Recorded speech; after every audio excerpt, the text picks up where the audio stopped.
What is it like to come face to face with evil? To confront your worst nightmare? When a killer comes calling, there's often no escape. A man who can kill is evil beyond belief. To truly encounter evil is a rarity most will never experience.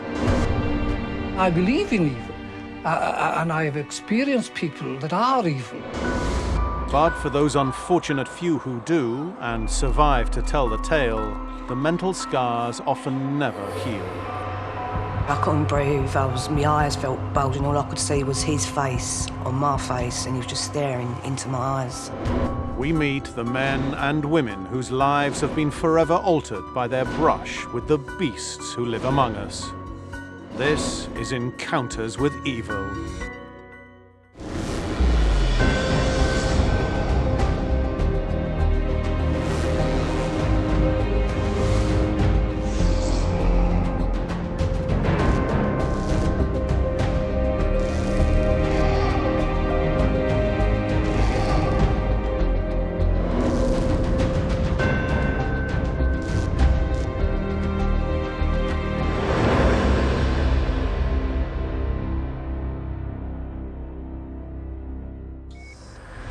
Becoming a doctor or nurse is a labor of love. It takes years of dedication, training, and hard work.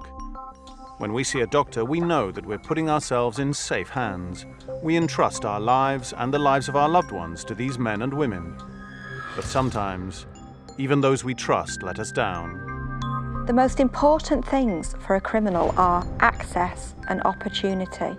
And if you are in the medical profession, you've got both of those things on a daily basis. On tonight's program, from a small town in northern England to the murderous Nazi regime of the concentration camps, medics who've utterly failed in their duty of care.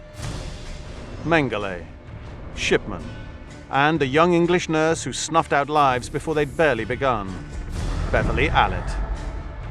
These are killers who have no respect for the Hippocratic Oath.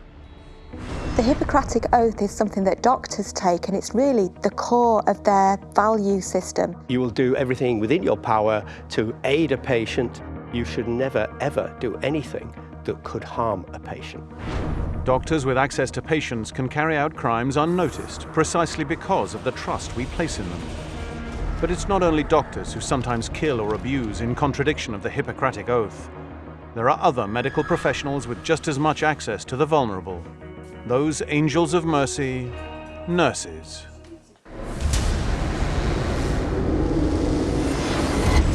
Beverly Allitt, a nurse whose mission to kill the youngest and most helpless patients in her care left a nation horrified. With all eyes anxious for a glimpse of Britain's worst female serial killer, Beverly Allitt was driven from court. A young, barely qualified nurse who poisoned, smothered, and asphyxiated her tiny victims. This is Grantham, a quiet English town and a most unlikely setting for mass murder. 23-year-old Beverly Gail Allitt of Grantham is charged with the murder of 4 children. She faces a further 8 charges of causing grievous bodily harm with intent. Liam Taylor was just 7 weeks old when he was admitted to Ward 4 at Grantham and Stevens Hospital for a chest infection. You would expect him to recover slowly but steadily. Surprisingly, Liam suffered 2 major heart attacks. You just hope and pray that everything's going to be okay. So at that point, we thought it was the best place for him to be. I had to go and tell them that Liam is very, very seriously ill. He didn't think he would survive, so we took the decision to stay with him. We were both there. We were both there when he died.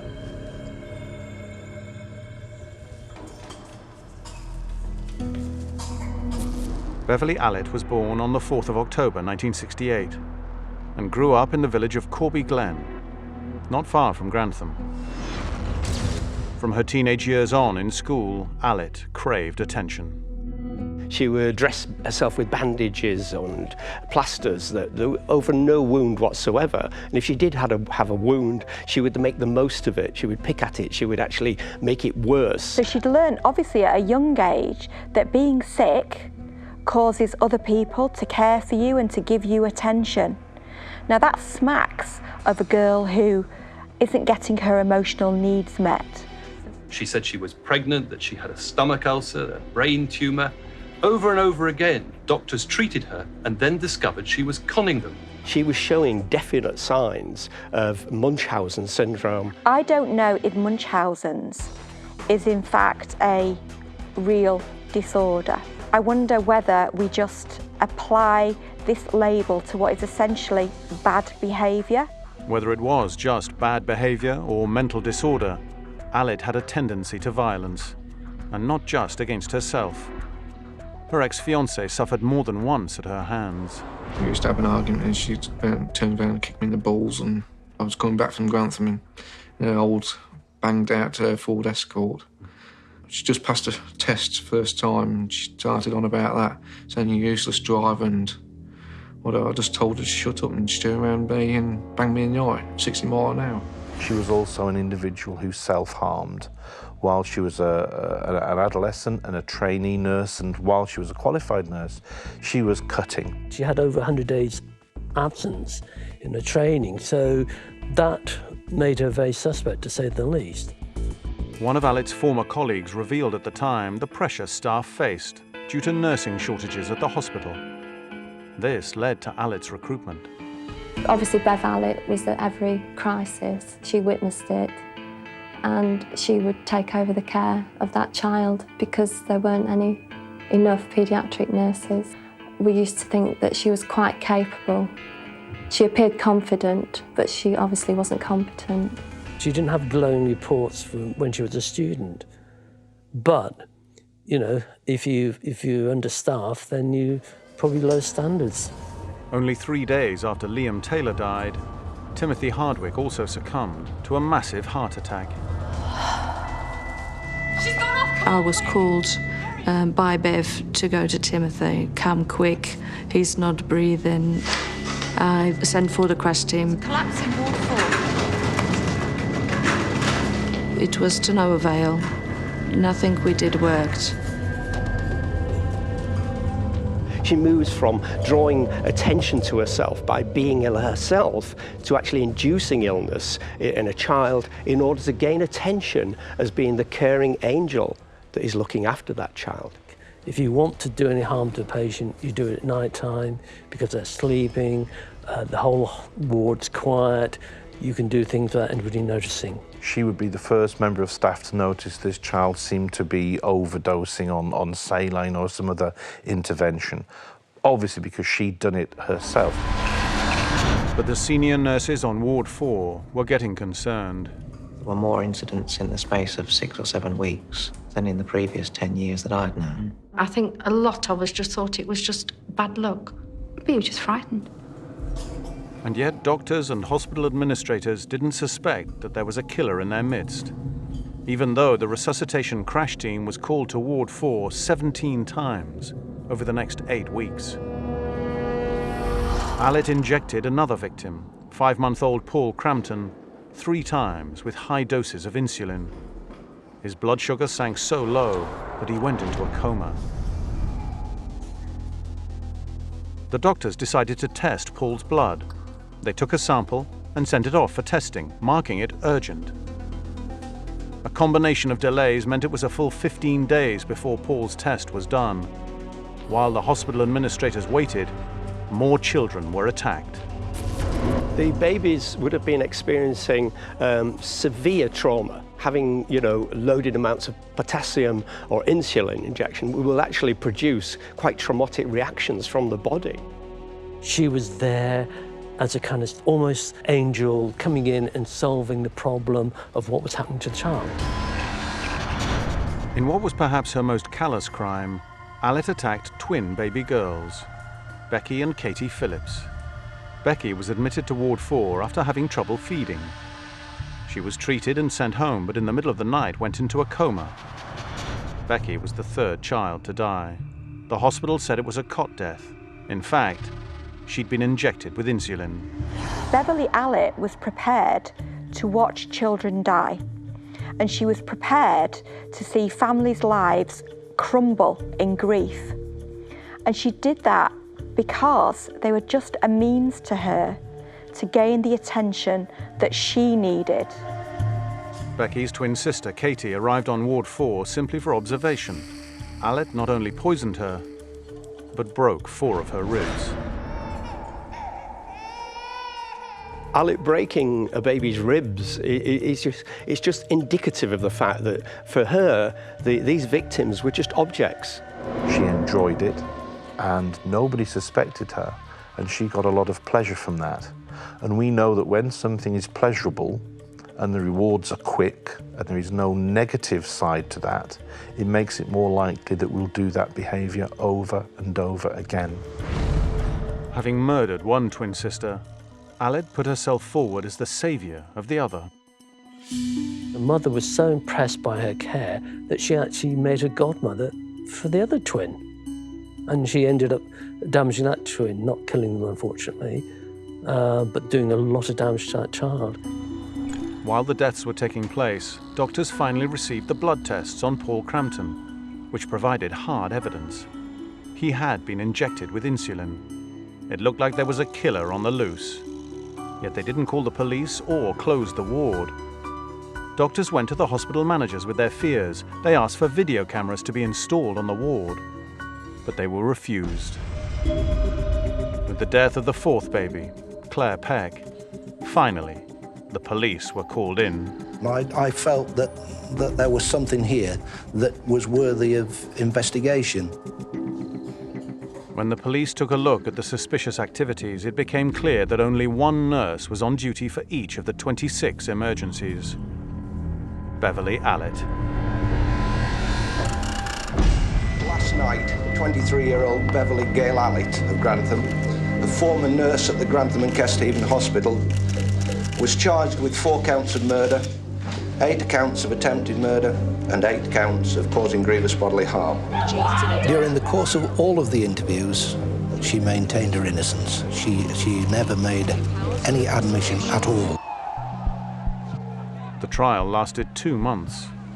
The jury found her guilty of 4 murders, 3 attempted murders, and 6 charges of grievous bodily harm. There were tears in the public gallery as she was led away. "Lock her in a cage," shouted one woman. Allitt was given a total of 13 life terms. But rather than being sent to prison, Allitt was sent to Rampton, a high-security hospital, as a patient, not a prisoner. Do you understand what happened? Why are you here? No, not really. Why? Why not? Because I haven't really been told. I've just been told that I came here for treatment for personality disorder. Beverly Allitt, when she was caught, her original diagnosis was that of Munchausen syndrome by proxy. That's a very controversial diagnosis, and it's given to people who exaggerate, fabricate, or cause physical harm to another person to gain positive attention. And the people gain that by orchestrating a situation, and usually a very dramatic situation, where they can rush in and they can either save the day or they can be viewed as a tragic hero or a martyr.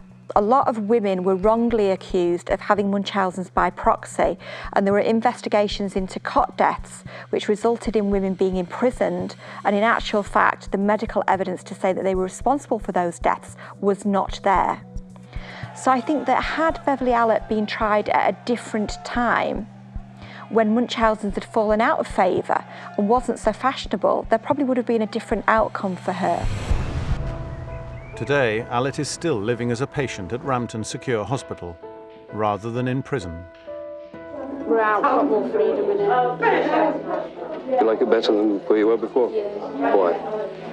Because I've got more freedom. I'm not locked up all the time. For many, she has literally got away with murder. And still to this day, I still can't get my head round what she did. Allitt was pretty much evil. and showed absolutely no compassion whatsoever. In fact, used children to glorify herself. That's pretty evil. Beverly Allitt is one of Britain's worst female serial killers. But there are doctors who lay no claim to mental illness, who've murdered many more than her.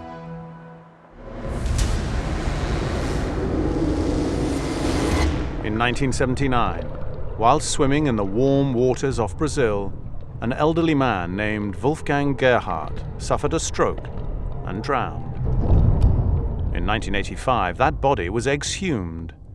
It proved to be the body of one of the most infamous killer doctors of all time, Josef Mengele.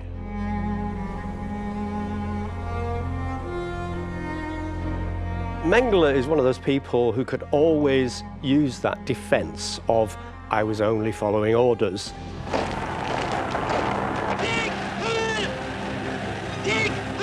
As a student, Mengele focused on the genetics of deformity, qualifying to practice medicine in 1938, just as the Nazis were in the ascendant. Doctors took their lead from party edicts. In this version of the Hippocratic Oath, the SS doctor was to work for the racial community, was to work for the Nordic race, and those outside the racial community, that means the Jews, the Sinti and Roma, or the Gypsies, they had no rights, they had no entitlement to protection. Within 5 years, Mengele's career took him to work at a place whose very name conjures up images of man's inhumanity to man. Auschwitz. Auschwitz is regarded as an appropriate location for him to work as a doctor, and what's important was the person carrying out the choice, so of who was fit to work and who should be killed. Train when I arrived on the 2nd September 43, we were 1,451 persons. 66% have been gassed the very day of their arrival.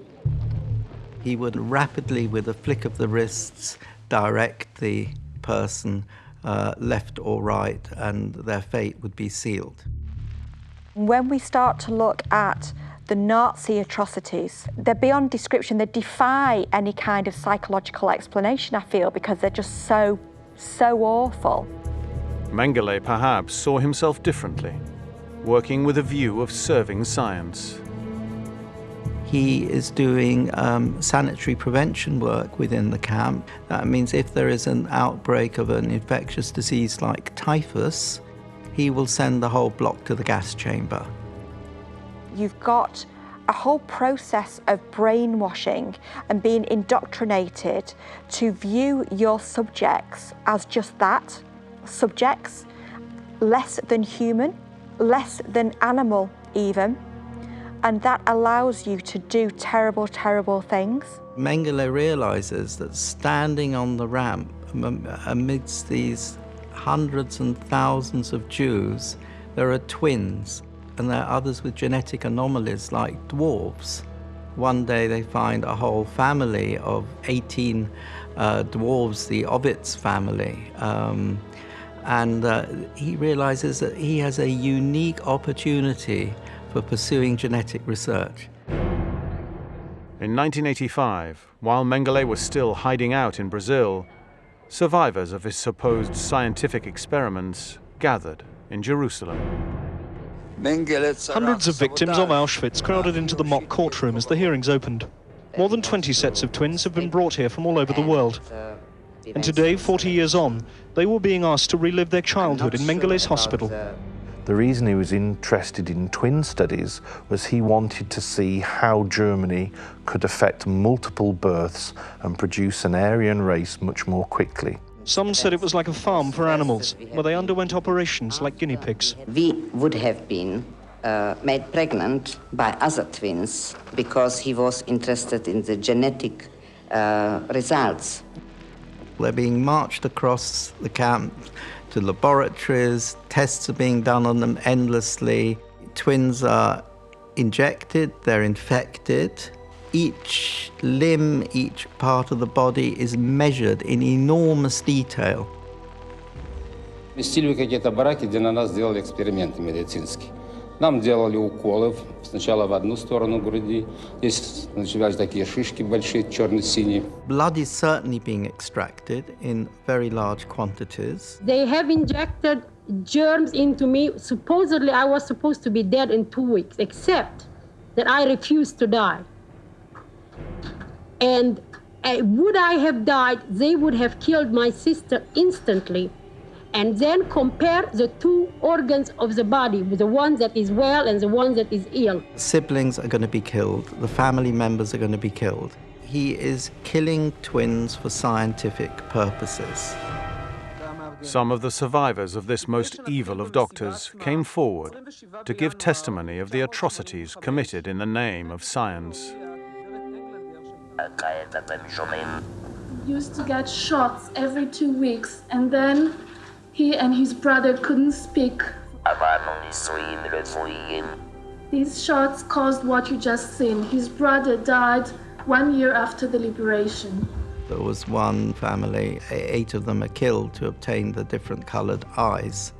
He sends organs, bones, and blood back to this Berlin Institute of Ottmar von Verschuur, the Kaiser Wilhelm Institute for Anthropology. At 91 years old, Alina Dabrowska is still consumed by the horror of what happened to her here. For the first time, Alina is shown some of the tools used by Mengele for his cruel experiments, sterilizations, crude transplants, and here, even the typhus she was injected with as a guinea pig to test medicines. I had hallucination. I got a very high fever.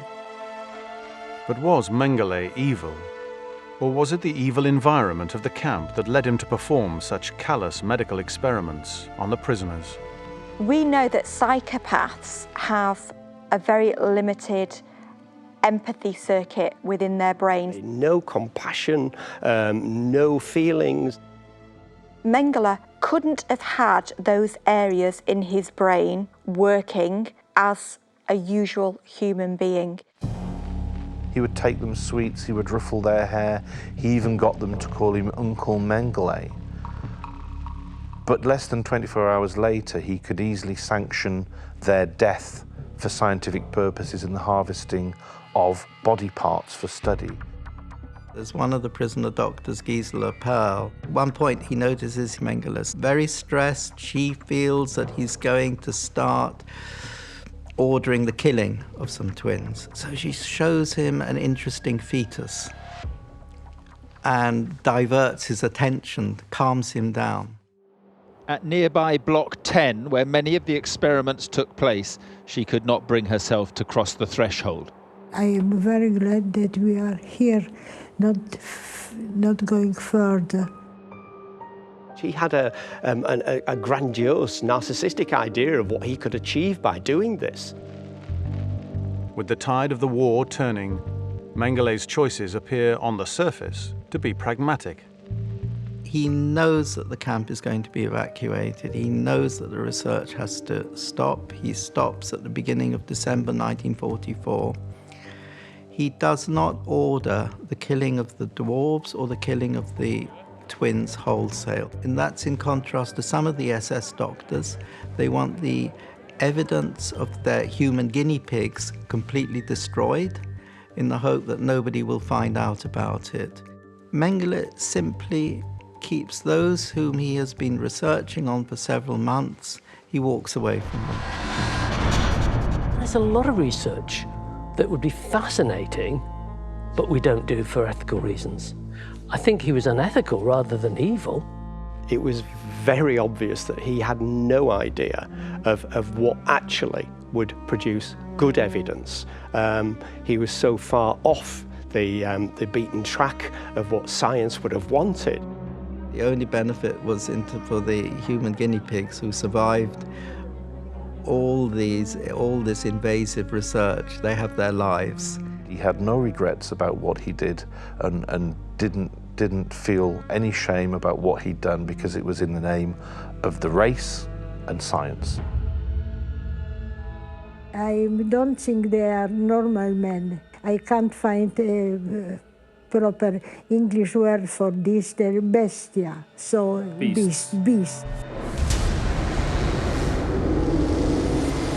Some people study medicine because it will be a stable career. Some choose it because it will be financially rewarding. And some, albeit a small minority, will choose medicine because it gives easy access to vulnerable victims. In 2013, a British doctor was accused of sexually abusing boys as young as 10 who were suffering from cancer. Myles Bradbury was a highly qualified cancer specialist, a family man, and a regular churchgoer. Some of the things we know about long-term serious sexual offenders is that they become very good at compartmentalizing their lives. He was able to create an environment in which everyone thought that what was going on was entirely normal. No nurse, no doctor, no parent suspected Myles Bradbury of abuse. They trusted him. Whether do they go into working in gynecology or children that because of their sexual interests, or sexual interest is developed from the work they do, is a difficult one to say the least. I think certainly people are attracted by their interests.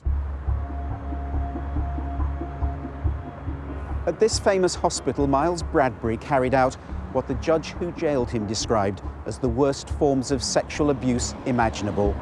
It's that almost godlike character rescuing children from, cancer, no more awful a disease can you think of. This woman's son was 11 when he was treated by the cancer specialist. He was doing examinations on him that he didn't need to be doing. He was touching parts he didn't need to be touching. He was sexually abusing him. Bradbury used a hidden camera pen to record his sexual abuse. Evidence off one of the pens, and that was obviously a movie of an examination being carried out by Mr. Bradbury. What you often find with sex offenders is that they record it and they can relive it and they can enjoy watching it time and time again until it fades and then they pick on another victim. Police found many of the boys were simply too young to understand that what the doctor was doing was wrong. The children were just describing what they thought were normal examinations. Here is somebody who chose to offend against children in a way that was available to him. And sex offenders come in all shapes and sizes, and we find them in all different walks of life. He's clearly someone who has had a paedophilic interest in children for many years, and he's been able to use his job to facilitate access and abuse. He was so brazen, he would regularly abuse these boys while their parents were in the same room, just the other side of the curtain. In addition to child abuse, Bradbury pleaded guilty to possessing over 16,000 indecent images. Amongst the people that do enact child abusive activity, many of those do use child pornography. His sick desires overrode any duty of care he had for his patients, who he turned into victims. Perhaps the cruelest twist, Bradbury didn't tell this woman's son he was all clear, so their contact could continue. Our son didn't have the blood disorder. He was seeing him just literally to abuse him on a regular basis. Questions were asked about how Bradbury managed to get away with his crimes for over 4.5 years. Bradbury deliberately and intelligently manipulated the trust of patients, manipulated formal processes, and manipulated committed staff going the extra mile for patients. This was Myles Bradbury the day he admitted abusing his patients. I'm so sorry. Being a paedophile doesn't necessarily mean that you are psychiatrically ill. People say, well, they've got to be sick, but actually in legal terms, they're not. And whether you become a paedophile, i.e. act upon your impulses, is a matter of choice. Dr. Myles Bradbury was found guilty of abusing 18 boys and jailed for 22 years. Some children have sadly passed away because of their conditions, and for them, justice was not witnessed today.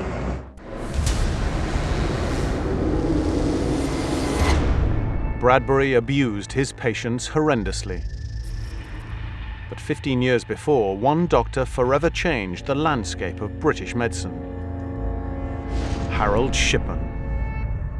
Dr. Harold Shipman was brought to court from Strangeways Prison, where he's being held on remand, to hear a QC describe him to the jury as a man who found the drama of taking life to be to his taste. Shipman was the ultimate betrayer of trust, a killer who hid in plain sight as a local doctor. So here is somebody who isn't carving up dead bodies in a basement somewhere. He's a doctor, and he's a friendly-looking middle-class doctor. We'd had Dr. Shipman for over 20 years. My gran worshipped him. He got this impression from home that he was something special. And the person who made him believe he was something special was his mother. We know that Shipman was adored by his mother. He was a favourite of his mother. She sent him off to school at 8 in a bow tie. How many children go from a council estate, go to school in a tie, let alone a bow tie? When his mother was diagnosed with terminal lung cancer, the adolescent Shipman looked after her, right up until the day she died. He was 17 and she was literally on her dying bed. The doctor administered probably a higher dose of morphine, as often is the case in these circumstances, which would have allowed his mother to drift off relatively painlessly and never particularly wake up again. On the night his beloved mother dies, 17-year-old Harold Shipman reacts by going on a grueling nighttime run through the rain. He went out that night and he ran all night.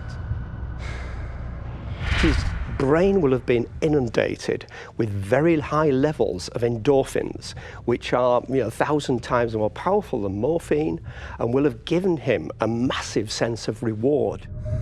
And it was probably one of the templates that set his killing career into operation.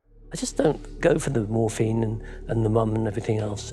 I think it's convenient. People like to use that as a convenient excuse. It may have influenced him more strongly into going into study medicine when he was older, but I don't think it was influential in his decision to offend. Of course, it must have affected him when he saw her go through cancer and when he saw her ultimately die of that. And he saw the GP come round and he saw his mother gain some relief from injections of morphine. But it's a huge leap to say that this caused him to go out and kill his patients. By 1974, he was a father of 2 and joined a group medical practice in Todmorden, Yorkshire. And it's here there is the first inkling that all is not right with Shipman. Shipman secretly rewrote patients' records. He prescribed drugs for them, which he never administered to them. He used the drugs himself. He was hooked on pethidine and deceived his patients and partners to get it. You get huge mood swings with pethidine because you initially get a euphoric hit and you need more and more of it to get the same effect. But then you get a real downer with that because actually the effects are very, very short term. He wanted to soothe his psyche. He was a troubled soul. 1975, he was reported to the General Medical Council in London. And what did they do? They refused to strike him off. They said he wasn't a risk to patients. If we struck off every doctor that had a problem with prescribed drugs, we'd actually lose a lot of doctors. By 1979, Shipman moved to Hyde in the Greater Manchester area. He originally joined the Donnybrook Medical Centre as a GP, and then set up as a sole practitioner. He was very popular. A lot of the old dears in Hyde loved him because he seemed to have time and energy to talk to them rather than just next. And they loved him for that. He clearly was a very talented family physician and he wanted to be dealing with medical issues. There's some suggestion that he found his patients to be tiresome and they were becoming a waste of his time and his talent, which is one of the motivations why he may have experimented with killing them.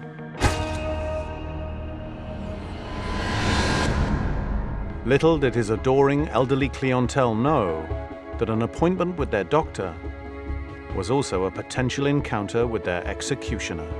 81-year-old widow and former mayoress of Hyde, Kathleen Grundy, died at the end of June.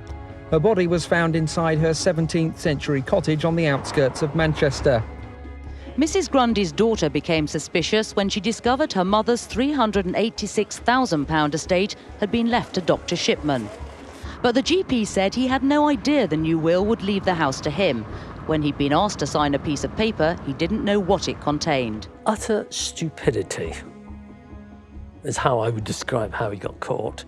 He faked a will. It was badly typed, badly worded. While a lot of old people will leave money for the GP, a few £100, a few £1,000, he was greedy and said, I want the lot.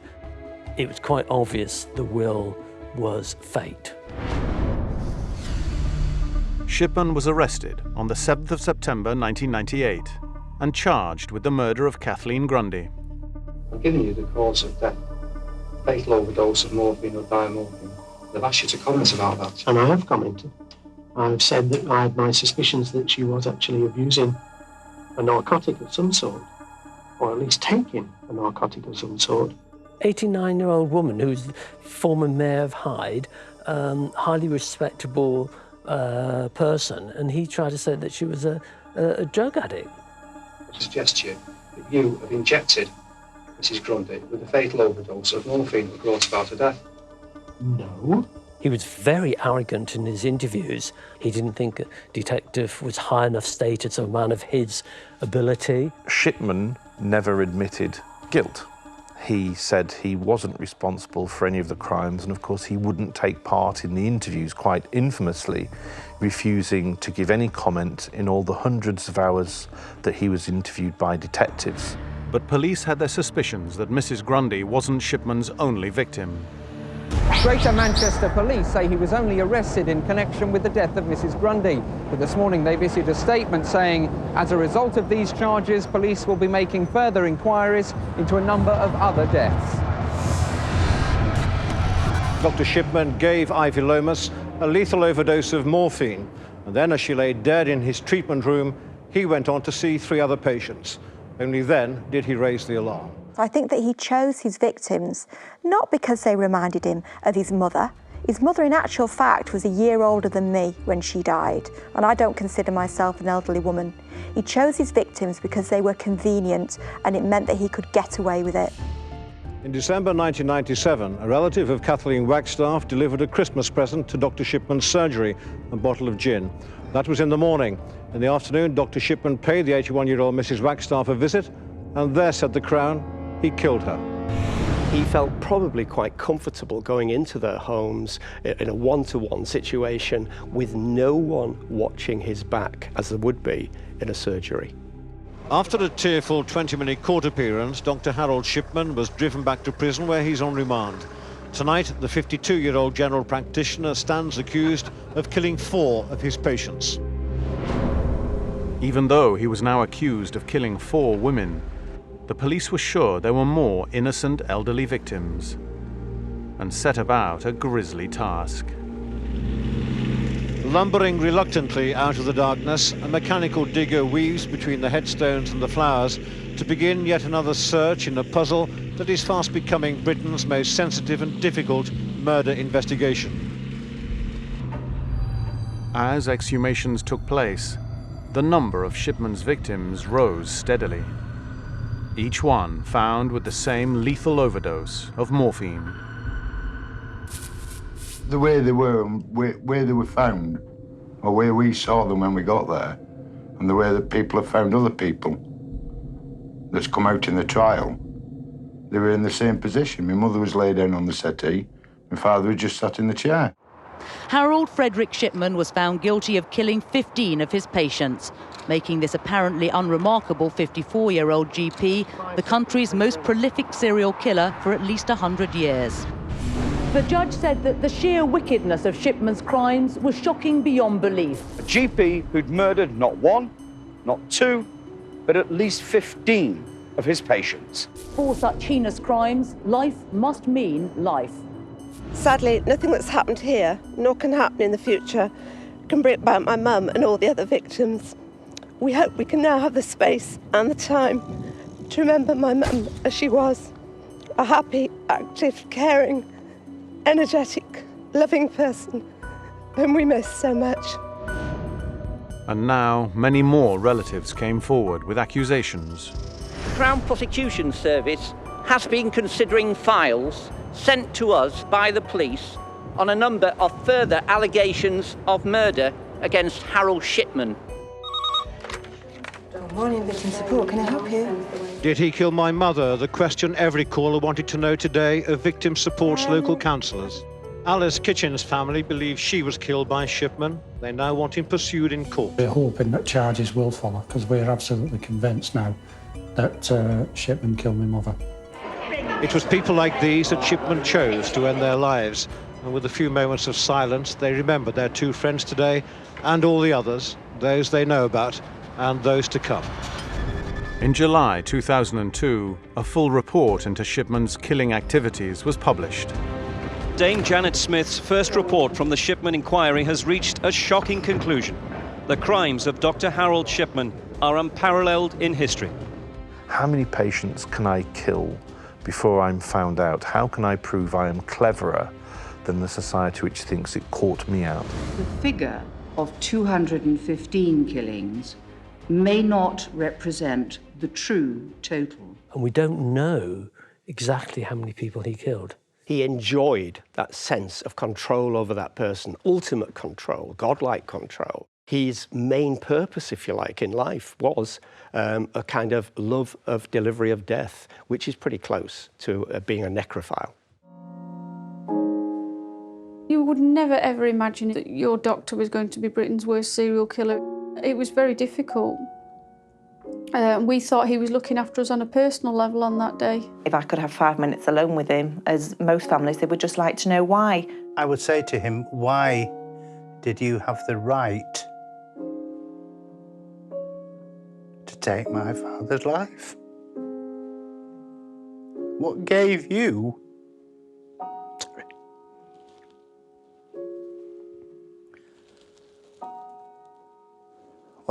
that right? I think he had a God complex, if you like. I think that it met his narcissistic need. He was delivering mercy and pain relief to the elderly, although he knew perfectly well that he was administering it many, many years too soon. And then Shipman took his own life. Too soon. Especially for those who wanted justice and some understanding of why 215 of his patients ended up in the cemetery. A final act of defiance. Harold Shipman, the man who craved control above all else, took his own decision about when his life sentence would end. Dr. Shipman's body was found by 2 officers this morning at 6:20. He'd hidden himself behind a curtain and used a noose made from his bedsheets. The relatives of his victims want to know why he wasn't on suicide watch and why he was allowed to take his own life. To have, I suppose in his words, a mere prison officer telling him what to do, he found that very difficult. The detective who caught him believed there was always a chance he would one day acknowledge his guilt. There are killers who are in prison who took 10 or 15 years to confess their parts in serial killings, and I think there was always the potential there for Harold Shipman to do that. We have to speculate at what Shipman's motives were because, of course, we're never going to know and he's not here to tell us.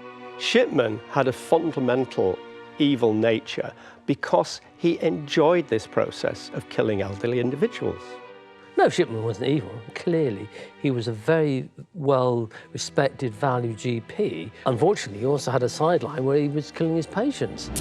Most serial murderers and most serious repeat sexual offenders are very banal, boring, uninteresting individuals. It's what we see as the banality of evil. And that's why they're able to get close to their victims and offend in the way that they do. But if somebody wants to kill, hospitals are a good place to kill as any. But it's very rare. You're going to die of lung cancer. You're going to die of heart attacks. You're going to die being in a road accident. Very rarely are you going to get killed by a serial killer.